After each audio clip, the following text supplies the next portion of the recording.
আসসালামু আলাইকুম। আশা করি আপনারা অনেক ভালো আছেন। আলহামদুলিল্লাহ আমরাও ভালো আছি। আজ রান্না করব 7 রকমের সবজি দিয়ে খিচুড়ি। শীতের দিন মানে সবজির সমাহার। শীতে অনেক রকমের সবজি পাওয়া যায়। শীতের দিনে সবজি দিয়ে খিচুড়ি রান্না করলে অনেক ভালো লাগে। চাল আর ডাল একসাথে করে অনেকক্ষণ ভিজিয়ে রাখছিলাম। এই যে এখন আমি মশলা কষিয়ে নিতেছি।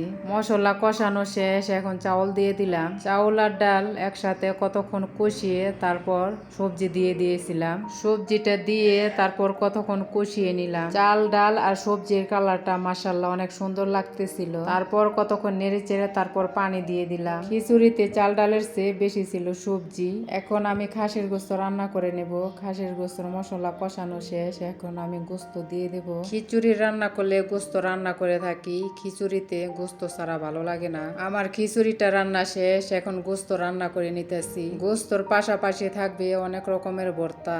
ভর্তা ছাড়া তো খিচুড়ি খাওয়া একেবারেই অসম্ভব। ডিম ভর্তা করার জন্য 2টা ডিম সিদ্ধ করেছিলাম। ভর্তা, খিচুড়ি রান্না, গোস্ত রান্না সম্পূর্ণ শেষ। এটা ছিল টমেটোর ভর্তা, তারপরে এই যে ডিম ভর্তা, তারপর ছিল ফিশ ফ্রাই, তারপর ছিল লট্টে শুটকি বোনা। লট্টে শুটকি বোনাটা অনেক সুন্দর হয়েছিল। এখন প্লেটে খিচুড়ি নিয়ে নিতেছি। এখন নিয়ে নিলাম ফিশ ফ্রাই।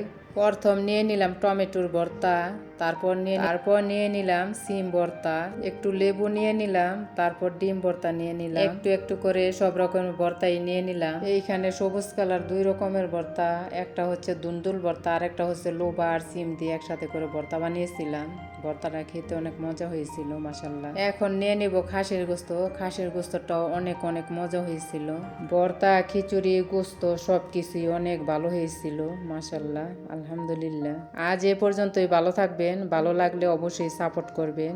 আসসালামু আলাইকুম। আল্লাহ হাফিজ।